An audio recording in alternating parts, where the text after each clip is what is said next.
Anytime I'm scrolling online or anytime I'm listening to conversation, it will look like the bulk of them are generally about, oh, how women are looking for good men.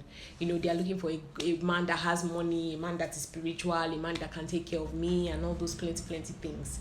But have we also sat down to ask ourselves, ladies, that are you the kind of woman that any man would want to marry? Are you also working on yourself such that when the man eventually finds you, you'll be able to add value to his life?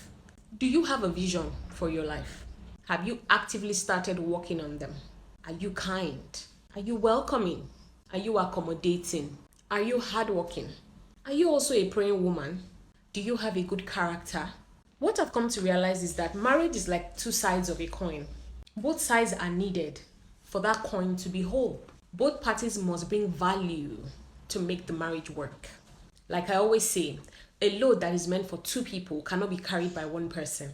So my sister, make sure that you are not a liability to that good man that you are looking for when he eventually finds you. Okay? Peace.